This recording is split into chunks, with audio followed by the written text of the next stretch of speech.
أشهد أن لا إله إلا الله وحده لا شريك له وأشهد أن محمدا عبده ورسوله أما بعد فأعوذ بالله من الشيطان الرجيم بسم الله الرحمن الرحيم الحمد لله رب العالمين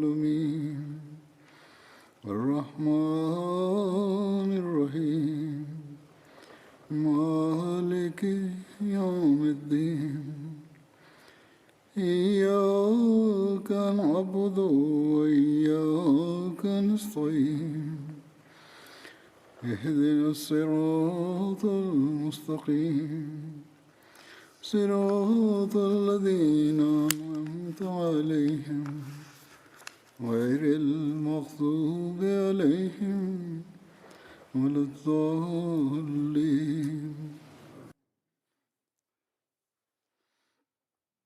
After reciting the Tashahhud, Ta'awuz and Surah Al-Fatiha, Hazrat Khalifatul Masih V, Ayyadullah Ta'ala ibn Aziz stated, accounts in the life of Hazrat Abu Bakr Siddiq radiallahu anhu were being narrated. In relation to the second pledge at Aqaba, it is written that on the occasion of the second pledge of allegiance at Aqaba, Hazrat Abu Bakr radiallahu anhu, Hazrat Ali, and the paternal uncle of the Holy Prophet sallallahu alaihi wasallam, Hazrat Abbas radiallahu anhu, were with the Holy Prophet sallallahu alaihi wasallam. Hazrat Abbas, who was the organizer of this meeting, appointed Hazrat Ali radiallahu anhu as a guard in one mountain pass, and he appointed Hazrat Abu Bakr to guard and protect another mountain pass.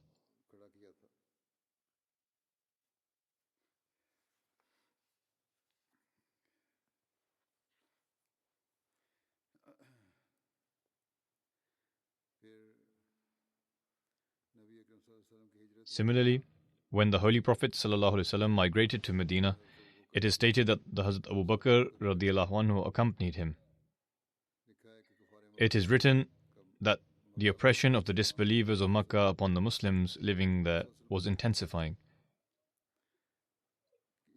During those days, the Holy Prophet ﷺ saw a dream in which two Muslims were shown the place where he was to migrate. That place was a barren land surrounded by date palms. However, its name was neither shown nor mentioned. Nevertheless, seeing its geographic location, the Holy Prophet ﷺ personally drew an inference and said it would be towards Hajar or Yamama. This is mentioned in a narration of Sahih Bukhari, in which the Holy Prophet ﷺ said, فَذَهَبَ وَهَلِي إِلَى أَنَّهَا الْيَمَامَةُ أَوْ هَجَرٌ فَإِذَا هِيَ الْمَدِينَةُ يَثْرِبُ. Meaning, I thought this place to be either Hajar or Yamama. However, it turned out to be the city of Yathrib, i.e. Medina. Yamama is a well-known city in Yemen, and various townships by the name of Hajar can be found in Arabia. A city as well as an area of Bahrain is called Hajar.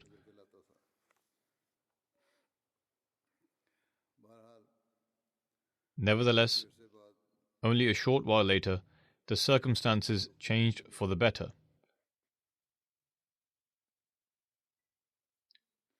And fortunate people from the Ansar of Medina started accepting Islam.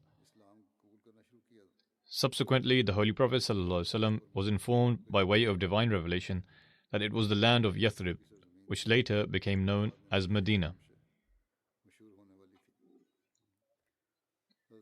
In relation to this inference of the Holy Prophet ﷺ, the promised Messiah ﷺ said, the words of this hadith, which are, فَذَهَبَ وَهَلِي إِلَىٰ أَنَّهَا الْيَمَامَةُ أَوْ هَجَرٌ فَإِذَا هِيَ الْمَدِينَةُ يَثْرِبُ, clearly demonstrate that the inference the Holy Prophet ﷺ made regarding the location and place of this prophecy was incorrect.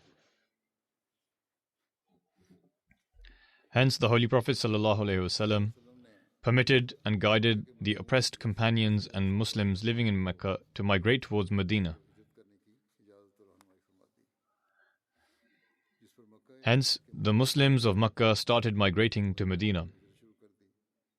On the other hand, the migration increased following the second pledge at Aqaba, and entire households and areas were left empty.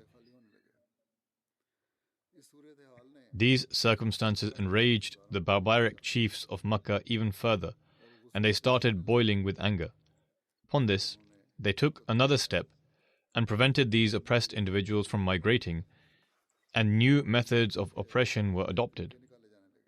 At times, they let the husband migrate, but would take away his wife and children from him. At times, they would demand the belongings and wealth of the person be given to them, on the basis that they earned it in their city, and so if they wished to leave, they must hand over their entire wealth. At times, they would stop them by urging them to go visit their mother before they depart, but then along the route, they would tie them up with ropes and lock them in a room. However, the devoted party of believers, who were saturated with the wealth of faith and were intoxicated in their love for Islam, continued to undertake the migration towards Medina.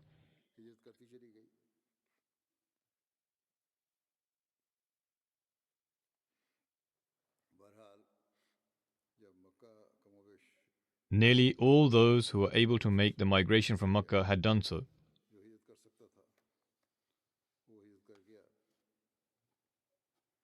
Only those Muslims who were very weak and powerless remained behind,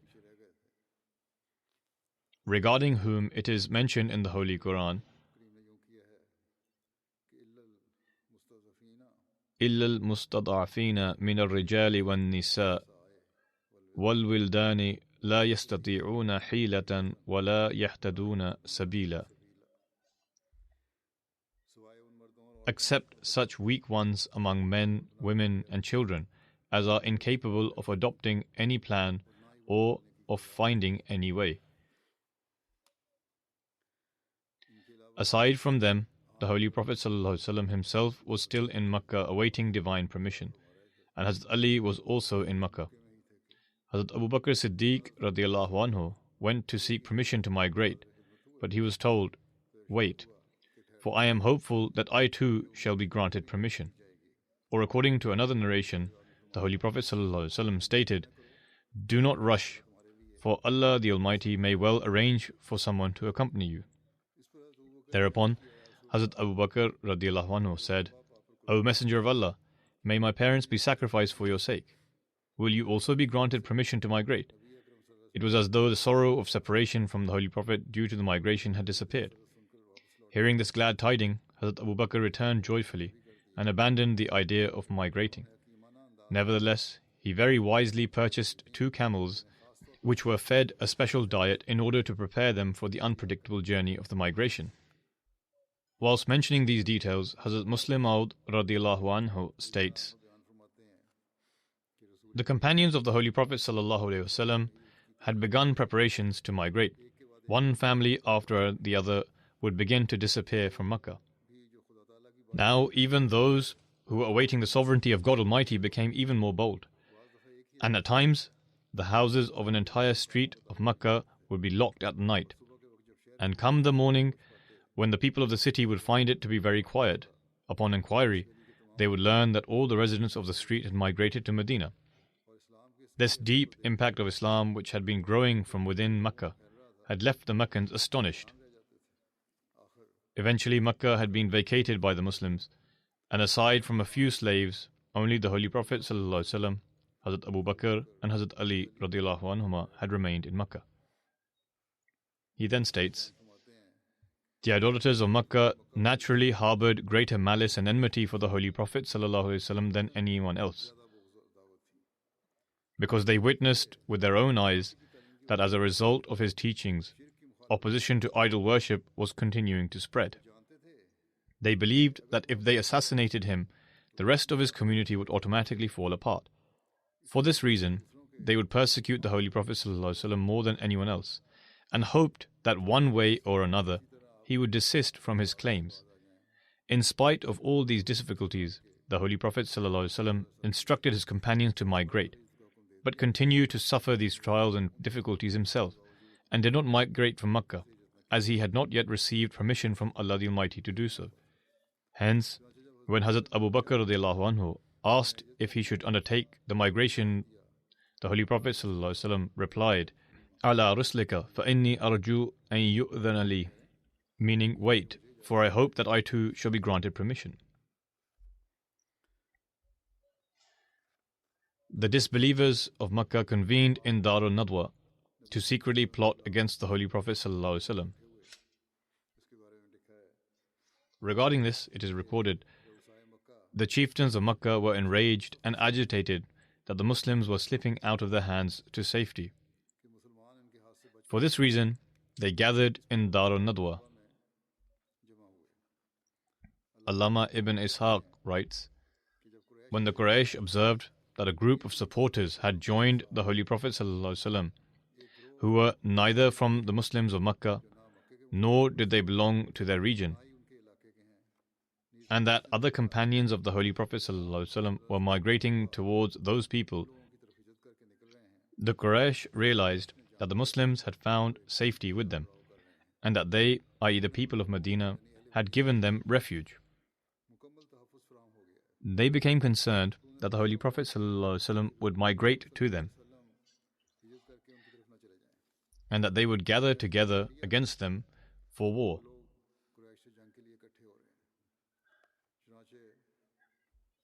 Therefore, they convened in Darul Nadwa to deliberate upon the matter. This was the house of Qusay bin Kilab that was reserved for when the Quraysh needed to deliberate upon a decision. Whenever they felt danger from the Holy Prophet ﷺ, they would gather in this place for consultation. In another narration, it is related that Hazrat Abdullah bin Abbas radiallahu anhu said, when the Quraysh decided to gather, they pledged that they would convene in Darul Nadwa and consult each other about the Holy Prophet ﷺ. The day which they had pledged to convene is known as Yawm al-Zahma. Iblis manifested before them in the appearance of an old man. What is meant by this is that a man came before them who possessed the attributes of Iblis. He was wrapped in a cloak and was standing at the door of Darul Nadwa. The people did not recognize him. When they saw this old man standing at the door, they asked, "Who is this old man?" He replied, "I am an old man from among the people of Najd, and I have heard what you people have pledged to do.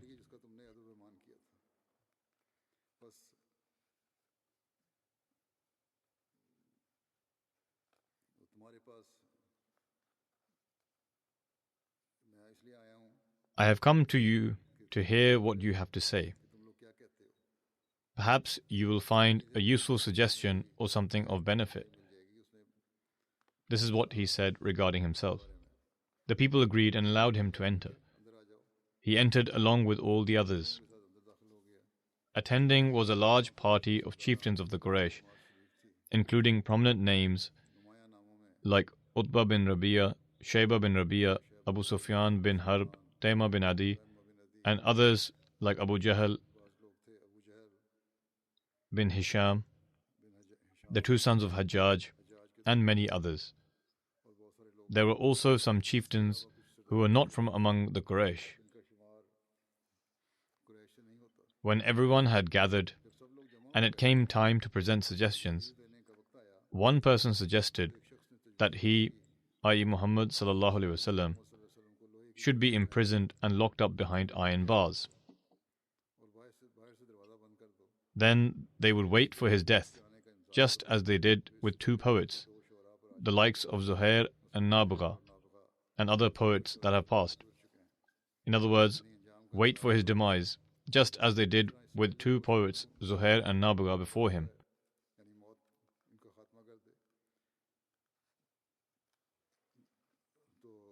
This was planned for the Holy Prophet ﷺ as well, i.e. to wait for his demise as was done before to others.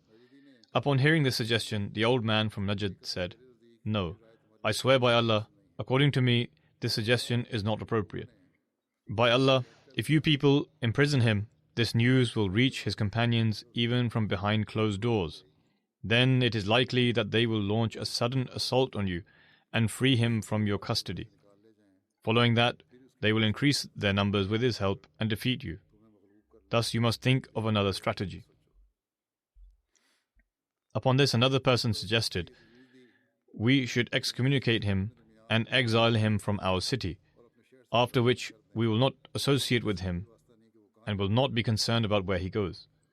When he leaves us and we rid ourselves of him, then our circumstances will improve, and we will be able to live in the same condition as we once did." Upon this, the old man from Najd remarked, "No, I swear by Allah that this suggestion is not appropriate. Do you not see how great his message and how pleasant his speech is? He is able to win the hearts of the people with what he has brought. I swear by Allah that if you adopt this strategy, you will not live in peace, because he will go unto another Arab tribe and win their hearts with his words. They will become his followers and join forces with him against you. They will then advance towards you, disgrace you in your own city, seize control of your matters from your own hands, and treat you however they like. Thus you must think of another strategy." Upon this, Abu Jahl said, "My suggestion is that a young and strong individual of status and lineage from each tribe should be chosen. Each of them should be handed a sharp sword. They all should go to him, i.e. to Muhammad ﷺ, and attack him as one force, ultimately killing him. Thereby we will be finally free from him. By killing him in this manner, his blood will be on all the tribes, and the tribe of Banu Abd Manaf would not be able to combat against all the tribes for retribution. Accordingly, they will settle for blood money, and we will pay them the amount due." Upon this, the old man from Najd said, "If there is a viable suggestion, then it is the suggestion of this man. All the other suggestions are futile." Thus everyone agreed with this suggestion. On the other hand, Allah the Almighty informed the Holy Prophet ﷺ about all of this, as Allah states,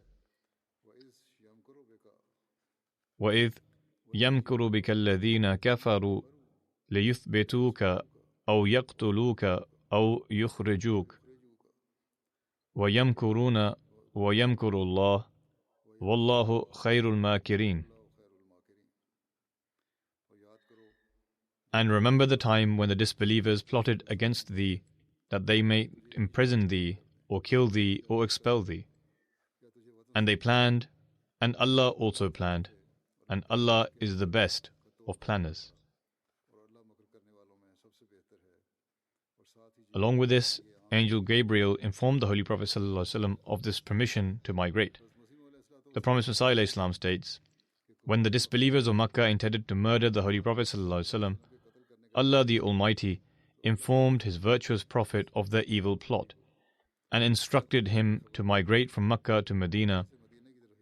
At the same time, He also gave him the glad tidings of his return following his future victory with divine help. It was in the afternoon on a Wednesday, during the days of severe heat, when this trial was uncovered and revealed by Allah." Upon receiving permission to migrate, the Holy Prophet ﷺ, taking all the necessary precautions, went to Hazrat Abu Bakr's house at midday, when most of the residents of Makkah would remain in their homes and not go to meet one another. The Holy Prophet ﷺ took further precaution by keeping his head, face, etc. covered owing to the intense heat. When the Holy Prophet ﷺ reached near Hazrat Abu Bakr's house, someone informed Hazrat Abu Bakr. According to the narration of Tabrani and Fathul Bari, it was Hazrat Asma who informed him that it appeared as if the Holy Prophet was approaching. Hazrat Abu Bakr stated, "May my mother and father be sacrificed for your sake. By God, there must be a particular reason as to why the Holy Prophet is coming at this hour of the day." Thereafter, Hazrat Abu Bakr, in a state of anxiousness, hurried outside in a manner of utmost devotion. When the Holy Prophet ﷺ entered inside the house, Hazrat Aisha and Hazrat Asma were present inside the room. the Holy Prophet stated to Hazrat Abu Bakr that he should send out whoever was with him. Upon this, Hazrat Abu Bakr radiallahu anhu submitted, O Messenger of Allah, only my 2 daughters are here at this time and no one else.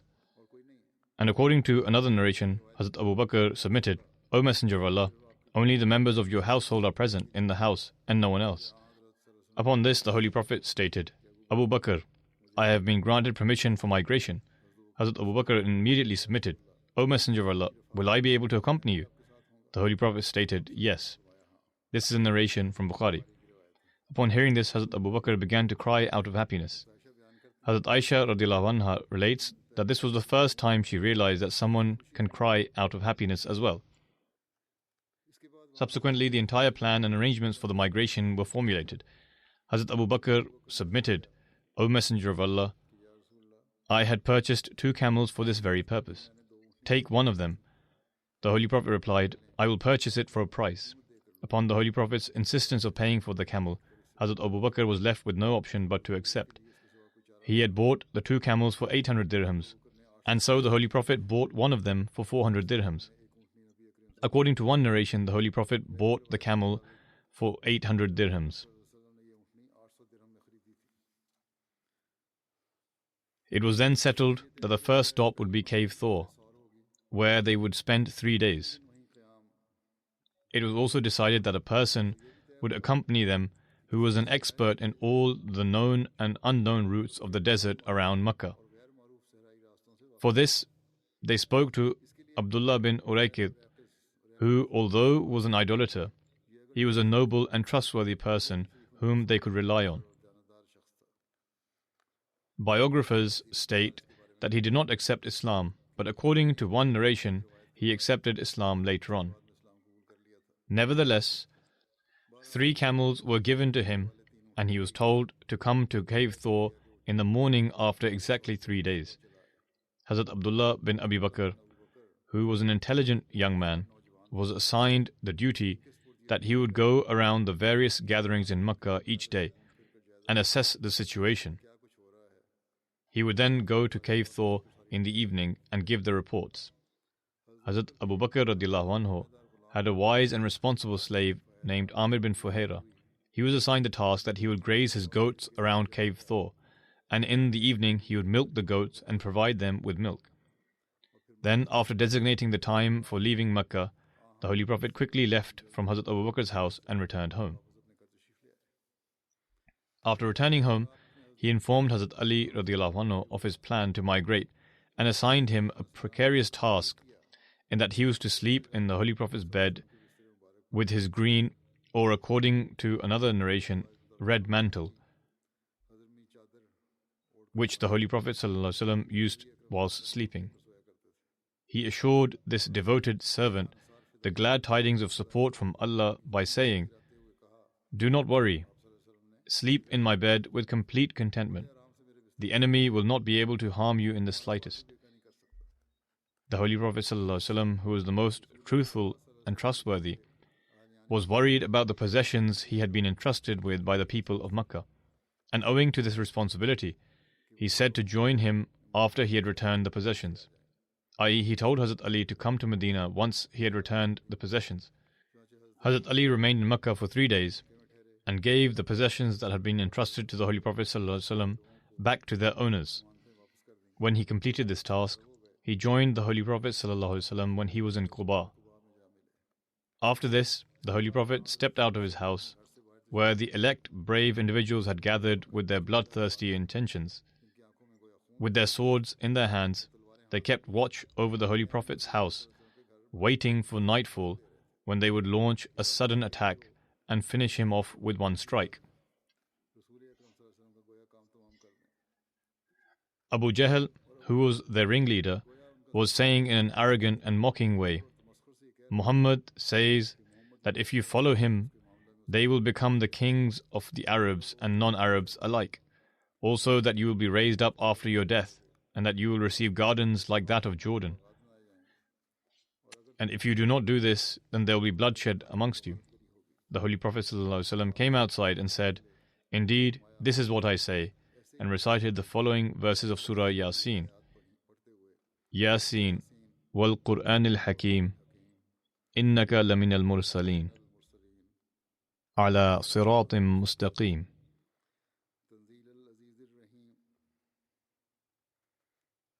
تنزيل العزيز الرحيم لتنذر قوما ما أنذر آباؤهم فهم غافلون لقد حق القول على أكثرهم فهم لا يؤمنون إنا جعلنا في أعناقهم أغلالا فهي إلى الأذقان فهم مقمحون وجعلنا من بين أيديهم سدا ومن خلفهم سدا فأغشيناهم فهم لا يبصرون.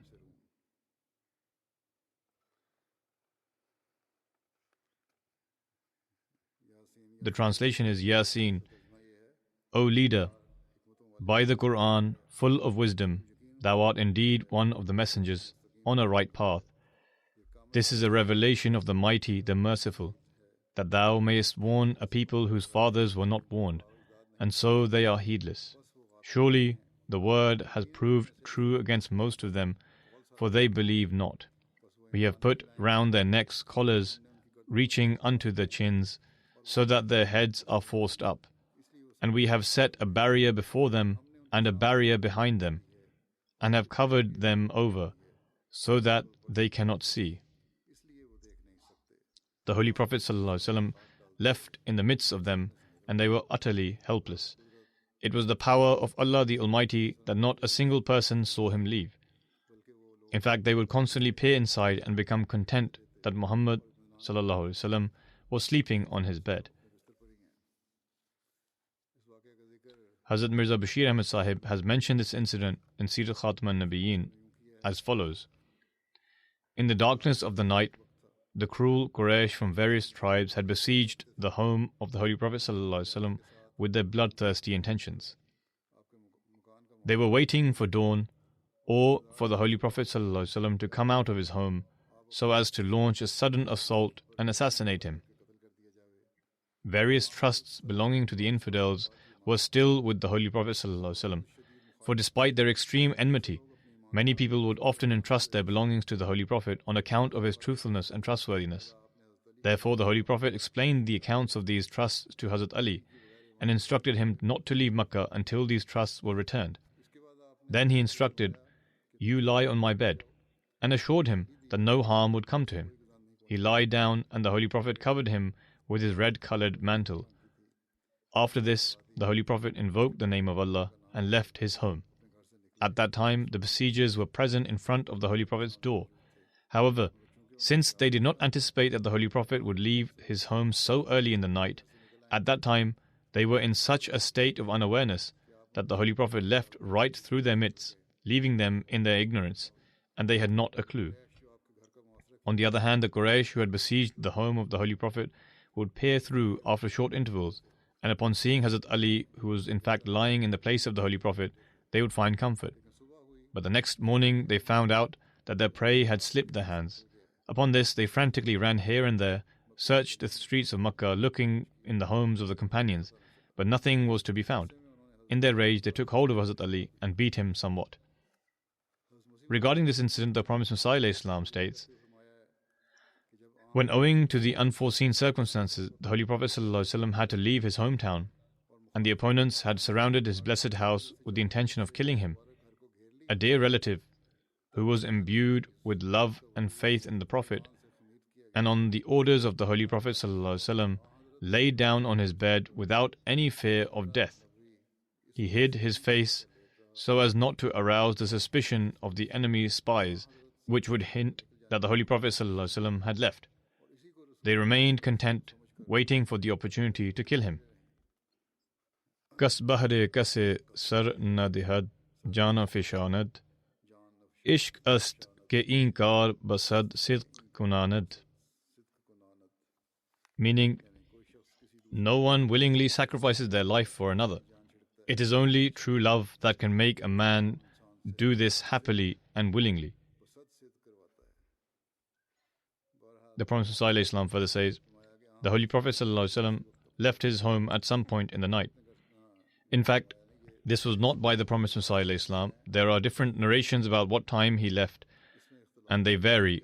Some narrations state that the Holy Prophet left in the beginning part of the night, whereas others state that he left in the middle of the night, and some state that he left in the latter part of the night. Nonetheless, I will present the different narrations about what time the Holy Prophet left the house. According to one narration, the Holy Prophet ﷺ left his house in the last third of the night. Regarding this, Muhammad Hussain Haykal writes, owing to the heedlessness of the idolaters, Prophet Muhammad left in the last third of the night and made his way towards the house of Hazrat Abu Bakr. From there, both of them left from the back door of his house and travelled south towards Cave Thor. In another narration, it is mentioned that he left in the middle of the night. In Dalail al-Nubuwah, it is written that the Holy Prophet ﷺ and Hazrat Abu Bakr left for Cave Thor in the middle of the night. In Madarij al-Nubuwah, it is mentioned when the Holy Prophet ﷺ decided that he would migrate the next day. In that evening, he said to Hazrat Ali Murtaza, may Allah honor him, sleep in my bed tonight, so that the idolaters do not get suspicious and learn about the plan. Hazrat Mirza Bashir Ahmad Sahib radiyallahu anhu has written that the Holy Prophet ﷺ left in the early part of the night. Regarding this, he states, at that time the besiegers were present in front of the Holy Prophet's door. However, since they did not anticipate that the Holy Prophet would leave his home so early in the night, at that time they were in such a state of unawareness that the Holy Prophet left right through their midst, leaving them in their ignorance, and they had not a clue. Now the Holy Prophet was silently but quickly passing through the streets of Makkah, and it was not long before he reached the outskirts of the town and started towards the cave of Thor. The entire matter had been pre-settled with Hazrat Abu Bakr, who also met the Holy Prophet en route. The narration Hazrat Muslim Maud radiyallahu anhu has mentioned is, when the people of Makkah were gathering outside the house of the Holy Prophet ﷺ in order to kill him, the Holy Prophet was leaving in the darkness of the night with the intention to migrate from there. The people of Makkah most certainly would have suspected that the news of their plan had reached the Holy Prophet. But despite that, when the Holy Prophet left in front of them, they thought it was someone else. Hence, instead of attacking the Holy Prophet, they began to hide, so that their plans would not be revealed to the Holy Prophet. Prior to this night, Abu Bakr radiyallahu anhu had also been informed about migrating with the Holy Prophet, and so he also met with the Holy Prophet, and after a short while they departed from Makkah. According to the promised Messiah Islam, the Holy Prophet ﷺ left his home in the morning. The promised Messiah Islam states, none of the opponents saw the Holy Prophet when he left, even though it was morning, and all of the opponents were stood surrounding the house of the Holy Prophet.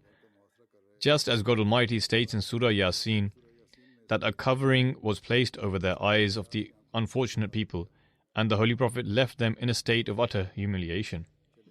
In any case, there are various narrations, but they all state that the disbelievers had no knowledge.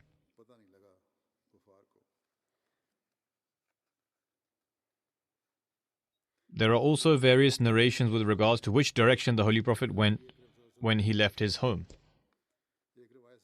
From one of the narrations, it seems that the Holy Prophet and Hazrat Abu Bakr left their homes respectively and met at one place and then headed towards the cave of Thor. In another narration, it states that the Holy Prophet ﷺ left his house and headed towards the cave of Thor. After a short while, Hazrat Abu Bakr came to the Holy Prophet's house, and Hazrat Ali informed him that the Holy Prophet had already left and that he should go behind him. And so Hazrat Abu Bakr followed after him. This narration seems very weak. It seems from this that the Holy Prophet ﷺ waited for Hazrat Abu Bakr and he got late. And furthermore, that Hazrat Abu Bakr had no knowledge of where the Holy Prophet went, and Hazrat Ali had to tell him. It is not possible at all that such an important and confidential event as the migration took place, and Hazrat Abu Bakr, who was extremely wise and responsible, would show such carelessness. Thus, in comparison to this, the other narration, which is more commonly found in literature, seems to be more correct and accurate. According to this narration, The Holy Prophet left his house and went straight to the house of Hazrat Abu Bakr. From there, the Holy Prophet, along with Hazrat Abu Bakr, went to the cave of Thor. On this occasion, the two loyal and courageous daughters of Hazrat Abu Bakr, Hazrat Aisha and Hazrat Asma, quickly prepared some food for the journey, which included the meat of a roasted goat. Owing to the sensitivity of the situation and shortage of time, they could not find anything to tie the food vessel made from leather. And so Hazrat Asma took her girdle and cut it into two pieces and tied the food. She tied one piece to the food vessel and the other to the water vessel.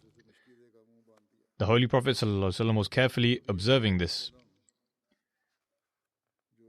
and stated, "O Asma, in exchange of this girdle, may Allah grant you 2 girdles in paradise." In other words, the girdle she had tied over her garment on her back. Owing to this saying of the Holy Prophet ﷺ, Hazrat Asma was later known as Dhatun Nitaqain.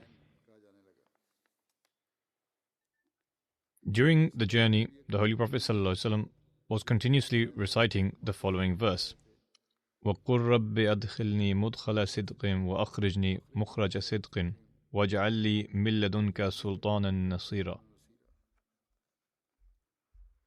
Meaning, and say, O my Lord, make my entry a good entry, and make me go forth a good going forth, and grant me from thyself a helping power. Similarly, the following prayer is also mentioned: Alhamdulillahi alladhi khalaqani wa lam akun shay'a. Allahumma a'inni ala hawli dunya wa bawa'iqi dahr wa masa'ib al-layali wal ayyam. Allahumma ashabni fi safari wa akhlufni fi ahli wa barik li fima razaqtani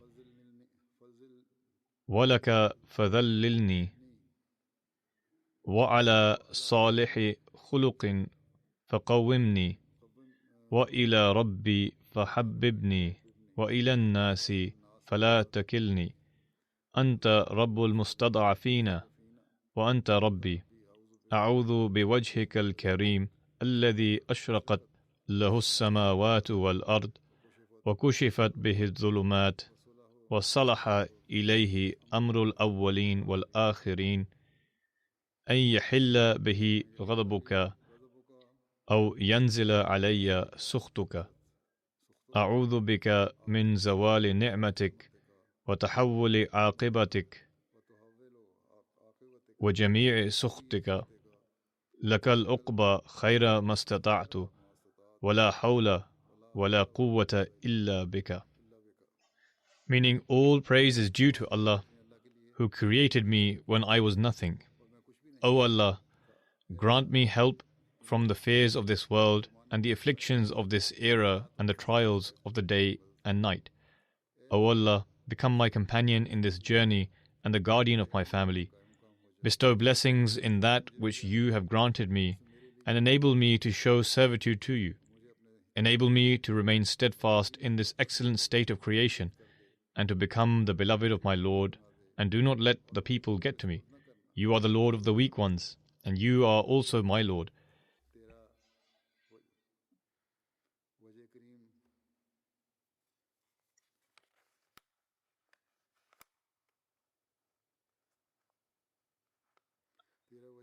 I seek refuge in your noble countenance, through which the heavens and the earth have become illumined, and the darkness has vanished, and through which the affairs of those who came before and after have rectified.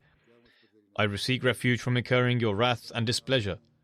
I seek refuge in you from your rewards diminishing, from your sudden retribution, and from any change in your final decree about me. In Sharah Zarqani, instead of I seek refuge from any change in your final decree about me, the following words have appeared: that I seek refuge from your protection to be taken away from me and from your displeasure, and I seek your pleasure in every good that I do. There is no means to escape sin, and nor is there any might except through you.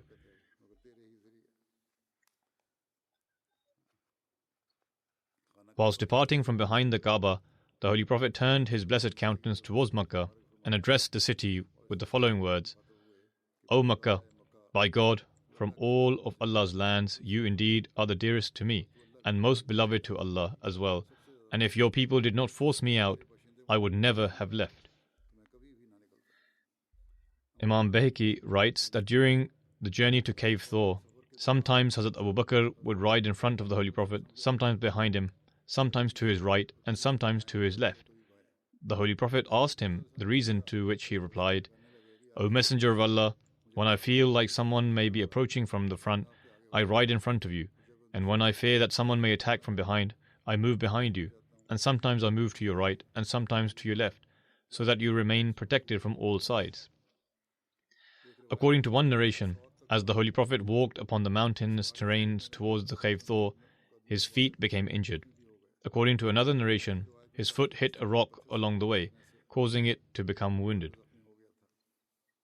When they reached Cave Thor, Hazrat Abu Bakr radiallahu anhu requested the Holy Prophet to wait outside while he went inside and cleaned the cave thoroughly, and if there were anything dangerous inside, he would be the one to counter it.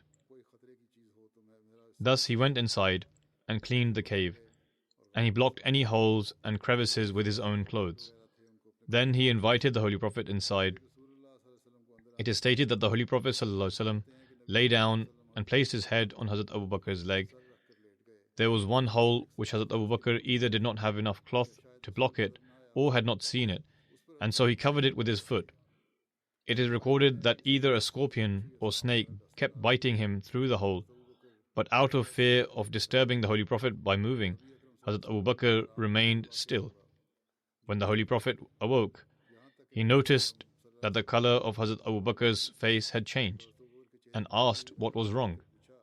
Hazrat Abu Bakr explained what had happened, upon which the Holy Prophet applied his blessed saliva on his foot, and it healed as if nothing had ever happened. Meanwhile, the Quraysh in Makkah had been waiting outside of the Holy Prophet's home. A person passed by and asked why they were standing there. When they told him, the man informed them that he had seen Muhammad ﷺ walking through the streets. They mocked the man and said that they had been keeping watch and that he was inside sleeping in his bed. As the night passed, they stormed in according to their plan, but when they pulled the blanket off, they realized that the person sleeping was actually Hazrat Ali. They asked him where Muhammad was, to which he replied that he did not know. When they heard this, the disbelievers scolded and beat Hazrat Ali, and after holding him captive for some time, they let him go. According to this narration, after scolding and beating Hazrat Ali, they left in a state of great anger and began searching the streets and homes of Makkah for the Holy Prophet ﷺ. They also went to Hazrat Abu Bakr's home, where they met Hazrat Asma. Abu Jahl stepped forward and asked where her father Abu Bakr was. She replied that she did not know where he was. Upon this, the evil-natured Abu Jahl raised his hand and slapped her across the face so hard that her earring broke and fell. In their state of rage, they all left, and after scouring Makkah to no avail, they deployed expert trackers to every corner of Makkah. One of the chiefs of Makkah, Umayyah bin Khalaf, took an expert tracker with him and set out along with his counterparts. There is no doubt that this tracker was exceptionally skilled. In fact, he cannot be complimented enough, for he was the only tracker who was able to trace the Holy Prophet's footprints to Cave Thor. And once there, he said that Muhammad's footprints stopped there and did not go any further. Allama Baladuri has stated that the tracker's name was Alqama bin Qurs and writes that he accepted Islam during the conquest of Makkah. They were standing and talking by the mouth of the cave, and not only were the two migrants hidden inside the very same cave, they could hear what the people outside were saying. In fact, Hazrat Abu Bakr states, I could see their feet, and by God, if even one of them were to look inside, we would have been caught. However, in this time of danger and hardship, those two were not alone. Rather, God was the third among them, who has control over the earth and the heavens and power over all things. Before those people arrived, he caused a tree to grow through his miraculous power. He sent a spider which spun a web at the mouth of the cave, and he sent a pair of birds who made a nest and laid eggs. This is all recorded in the narration. God willing, in the future I will mention how God Almighty reassured the Holy Prophet ﷺ, or how through the commandment of Allah the Almighty, the Holy Prophet comforted Hazrat Abu Bakr after seeing all of this unfold.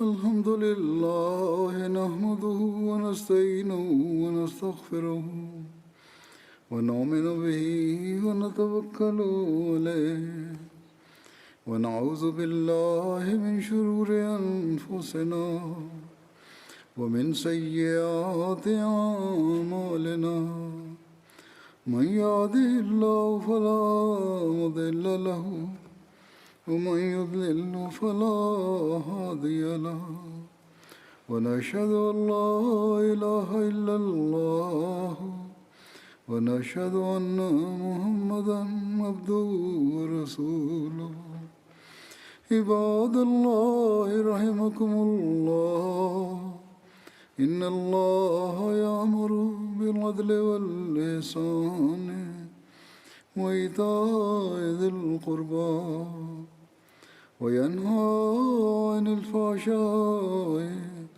والمنكر والبغي يعظكم لعلكم تذكرون اذكروا الله يذكركم وادعوه يستجب لكم ولذكر الله أكبر